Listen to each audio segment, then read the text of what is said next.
ओम नमः सिद्धेभ्य। नमो जीर्णाणम। सभी कारण शुद्ध परमात्माओं को सादर श्रद्धात्मक वंदन। आज चतुर्दशी का दिन है, श्रावण शुक्ला चतुर्दशी। यह चतुर्दशी शाश्वत पर्वों की श्रेणी में आता है। ये काल के समय है और इस दिन हमारा सारी दिनचर्या अधिकांश समय धर्म ध्यान में होना चाहिए, क्योंकि गतिबंध आदि कर्म स्थितियों के लिए यही समय सर्वाधिक माना गया है। तो चलिए आज हम इस चतुर्दशी के दिन देखते हैं कि हमारे लिए सोनगढ़ से कौन सा संदेश प्रसारित हुआ। चलिए देखते हैं आज के संदेश में क्या है।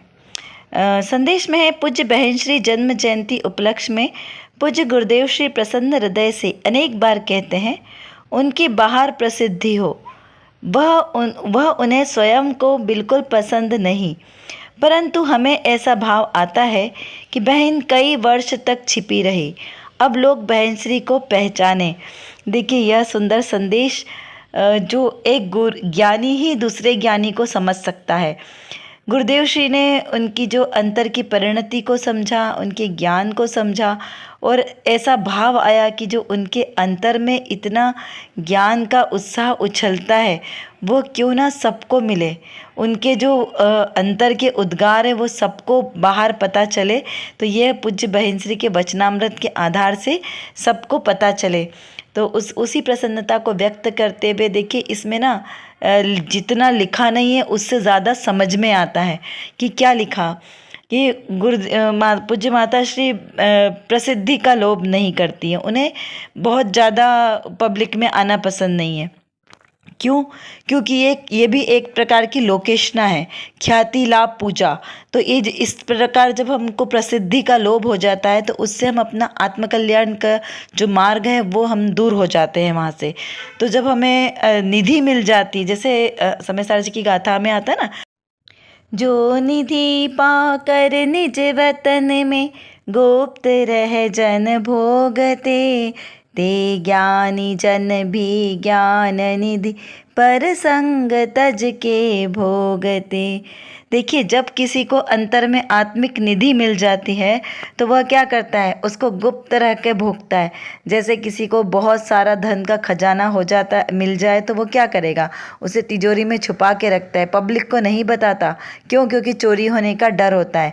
ऐसे ही ज्ञानी जन अपनी जो ज्ञान निधि है उसको परसंग तज के यानी दूसरे लोगों से दूर होकर एकांत में उसका उपभोग करते हैं, यानी उसका आनंद लेते हैं। तो इस प्रकार और क्यों करते हैं? क्योंकि जब बाहर में अगर 4 लोगों के साथ मिलेंगे तो वहाँ पर राग द्वेष के विकल्प खड़े हो जाएंगे, और जहाँ राग द्वेष आएगा वहाँ पर आत्मिक निधि नहीं मिल सकती। इसीलिए जब हमें आत्मकल्याण करना हो तो एकाकी अपने आत्मस्वरूप में ही हमें लीनता और स्थिरता करनी पड़ेगी। तो इस प्रकार यहाँ पर यह भी उनका एक गुण प्रदर्शित हो रहा है कि वो कैसे अंतर्मुख होकर अंतर में ही अपने बोलते ना कि आत्मिक आनंद में डूबी रहती थी। तो इस प्रकार वो बाहर की लोकेशना से दूर रहकर आत्मिक आनंद का जो आनंद लेती थी। ऐसे प्रशम मूर्ति पूज्य बहन श्री बहन बहुत ही गंभीर और विचारशील थी, सरल हृदय। कभी उनके मुख पर कभी किसी प्रकार के राग द्वेष के भाव इस प्रकार के किसी ने भी उन्हें नहीं देखे। जिन्होंने उनका समागम किया है, जब उस समय जो लोग जितने थे मुमुक्षु हमारे जो वहाँ पर जाते थे वो सब उनकी महिमा का गुणगान बहुत करते हैं, क्योंकि जब हम किसी के साथ रहते तभी हमें उनकी अच्छाइयाँ पता चलती है। तो देखिए वो हमें इस भाव में हमारे साथ मिली, उनके साथ जितनी प्रेरणा मिली और जो बोलते ना एक दिशा मिली कैसे हम आत्मज्ञान करें अपना, तो वह भी बहुत ही कीमती होती है। ऐसे साधर्मी जनों का हमेशा सत्संग करना चाहिए। देखिए आगम में भी ये तो लिखा ही है ना कि हमेशा समागम कीजिए। क्यों? क्योंकि सत्समागम से क्या होता है कि हमारे परिणाम भी उसी प्रकार से विशुद्ध होते हैं। अकेले तो इतनी विशुद्धि नहीं बढ़ती, लेकिन सत्समागम से जो जीव पुरुषार्थहीन होगा वो भी समागम के साथ अपने पुरुषार्थ को बढ़ा सकता है। इसीलिए हमेशा सत्समागम बुद्धिपूर्वक करना चाहिए। और जो ऐसे हमसे उत्कृष्ट सामर्थ्य वाले हों तो उनके साथ तो ज़रूर रहना चाहिए, जिससे हमारी छोटी मोटी जो गलतियां हैं वो भी दूर हो सके और हम भी अपने ज्ञान को निर्मल करके उस आत्मिक आनंद का भोग कर सके। चलिए अब देखते हैं आज की रत्न कणिका। मोक्ष का प्रश्न है, द्रव्य सत, गुण सत, पर्याय सत और सत सहेतुक ऐसा कथन है, इसका क्या तात्पर्य है? तो बहन श्री इसका समाधान करते हुए बताते हैं कि वह द्रव्य की स्वतंत्रता कहलाते हैं कि द्रव्य, गुण, पर्याय सब स्वतंत्र एवं स्वयं सिद्ध है, परंतु पर्याय को द्रव्य का आश्रय नहीं है, ऐसा उसका अर्थ नहीं है। पर्याय द्रव्य आश्रय से होती है। पर्याय भी स्वयं सिद्ध है, गुण भी स्वयं सिद्ध है और द्रव्य ही स्वयं सिद्ध है। तथापि पर्याय ऐसी नहीं है जैसा द्रव्य स्वतंत्र है। जैसा द्रव्य स्वतंत्र है वैसी पर्याय भी स्वतंत्र हो, तो पर्याय भी एक स्वतंत्र द्रव्य हो जाए। इसीलिए पर्याय को द्रव्य आश्रित कहा गया है। देखिए बहुत ही सरल यह रत्नकणिका का आज का जो प्रश्न है, क्या कहा कि पर्याय द्रव्य की सत है ना, तो गुण भी सत्य, पर्याय भी सत्य और द्रव्य कैसा है, स्वयं सिद्ध है। तो द्रव्य से ही पर्याय उत्पन्न होती है, क्योंकि द्रव्य से ही निकल रही है। अकेली अगर पर्याय निकलेगी तो उसको भी कैसा कहा जाएगा, द्रव्य, क्योंकि द्रव्य की पर्याय निकलती। पर्याय से पर्याय नहीं उत्पन्न होती है, क्योंकि जो मूल होगा ना, एक मूल स्तोत्र, उससे सारी चीज़ें निकलेगी ना।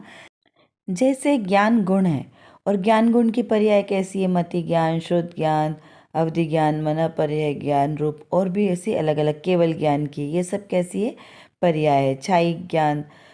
और दूसरा देखिए तो उदाहरण से अगर देखिए तो लहरें, लहरें कहाँ से उत्पन्न होगी, समुद्र से, क्योंकि समुद्र क्या है, एक द्रव्य है ना। अगर अलग से सिंगल सिंगल लहरें तो कभी उत्पन्न नहीं होगी। स्वर्ण एक द्रव्य है, तो उसी की अलग अलग पर्याय रूप उसके आभूषण बनेंगे। अकेला आभूषण नहीं होगा, क्योंकि सब में सोना तो चाहिए ना। जैसे उसका गुण कैसा है, पीलापन, तो ये सब इसके कैसे गुण है, तन्यता, ये अलग से नहीं आएंगे कि सिंगल अलग अलग गुण रहेंगे। तो गुण भी कैसे होंगे, द्रव्य के आश्रय से ही होंगे, द्रव्य में ही गुण रहेंगे। अकेले गुण रह नहीं सकते, अकेली पर्याय नहीं रह सकती। इन सबको रहने के लिए कोई आश्रय चाहिए। तो किसके आश्रय से रहती है, तो ये द्रव्य आश्रित रहे। द्रव्य आश्रित यानी द्रव्य के आश्रय से रहने वाली है। कौन, पर्याय, गुण। तो और ये है कैसे, सत, सत यानी अस्तित्व वाली है, सदाकाल एक जैसी रहने वाली। इस प्रकार ये बहुत ही सुंदर आज की रत्नकणिका।